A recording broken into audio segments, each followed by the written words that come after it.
merasa kesal sama guru kalian, tapi kalian bingung gimana cara mengekspresikannya. Nah, baru-baru ini ada 9 siswa di Purwokerta yang mempunyai cara lain untuk mengekspresikan perasaan mereka. Dan cara ini itu berhasil membuat heboh banyak orang. Dan di video kali ini aku mau ngejelasin ke kalian bagaimana sih kejadian tersebut tuh bisa terjadi. Dan ternyata ini tuh gak sesederhana mengatakan jika siswa-siswi tersebut adalah anak-anak yang nakal.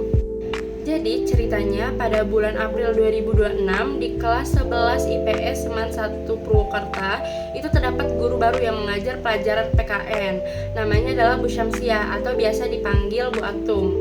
Pada saat itu beliau itu memberikan tugas berupa presentasi kepada anak kelas 11 dalam bentuk kelompok. Ada satu kelompok yang mendapat giliran kedua, tapi ujung-ujungnya malah ditempatkan di urutan paling terakhir. Nah, di depan guru tersebut mereka bersikap manis, bahkan sempat mengambil foto bersama. Tapi ketika guru tersebut membalikan badannya, ada salah satu di antara mereka yang mengacungkan jari tengah. Dan ada juga yang memvideokannya dan menguploadnya di media sosial. Dan ternyata video yang diunggahnya itu menjadi viral, sehingga menyebabkan kepala dinas sampai turun ke lapangan. Kenapa bisa terjadi seperti itu? Karena pertama, itu ada yang namanya perbedaan makna. Bagi Gen Z yang hidupnya di media sosial, jari tengah itu terkadang hanya menunjukkan humor sarkastik saja, jadi bukan sebuah penghinaan. Tapi bagi orang dewasa dan juga institusi itu adalah perbuatan penghinaan, sehingga menimbulkan satu gestur yang mempunyai dua makna yang berbeda. Yang kedua adalah soal kehormatan. Nah, di satu sisi, guru tersebut mungkin merasa kehilangan muka ketika video tersebut terumbar. Tapi di satu sisi lain, siswa-siswi juga merasakan hal yang sama, karena mereka merasa tidak dihargai, yang seharusnya mereka ditempatkan di urutan kedua, tapi ternyata malah ditempatkan di paling terakhir. Nah, kejadian ini bisa terjadi mungkin karena sekolah tuh tidak menyediakan ruang untuk komplain bagi siswa maupun siswi, atau bisa juga sekolah ini sebenarnya menyediakan ruang untuk komplain, tapi sayangnya siswa dan siswi tersebut tidak menggunakannya dengan benar, sehingga yang mereka lakukan adalah melakukan hal yang ekstrim di balik layar. Ini adalah hal yang sering luput dari perhatian.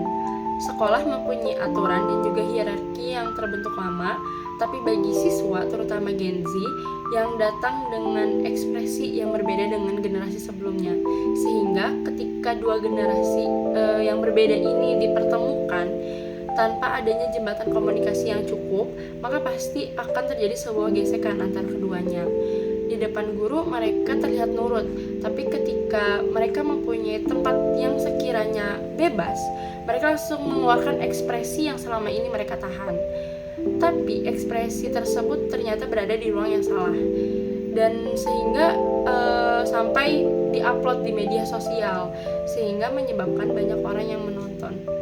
Makanya dari sini kita belajar bahwa tantangannya bukan hanya dari soal siapa yang salah, tapi bagaimana semua pihak bisa membangun jembatan komunikasi yang lebih baik lagi untuk kedepannya. Nah, di dalam kasus yang udah aku jelasin tadi, sebenarnya terdapat 3 teori komunikasi antar budaya di dalamnya. Yang pertama adalah interaksi simbolik. Teori ini itu menjelaskan tentang komunikasi melalui simbol, dan juga setiap orang itu pasti mempunyai makna yang berbeda terhadap simbol tersebut. Di dalam kasus ini itu digambarkan ketika mengacungkan jari tengah. Ada beberapa orang yang memaknai jika mengacungkan jari tengah itu adalah sebuah humor sarkastik saja, tapi ada juga yang memaknai jika itu adalah sebuah penghinaan. Yang kedua adalah face negotiation theory, yang mana teori ini menjelaskan tentang citra diri kita di depan publik.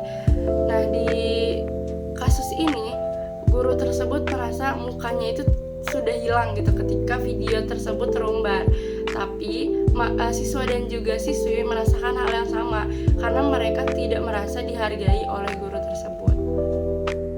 Yang ketiga itu adalah kokultural. Teori ini menjelaskan tentang pihak yang dominan dan juga mempunyai kekuasaan serta norma, dan juga kokultur yang sebuah kelompok yang tidak mempunyai norma dan juga wewenang.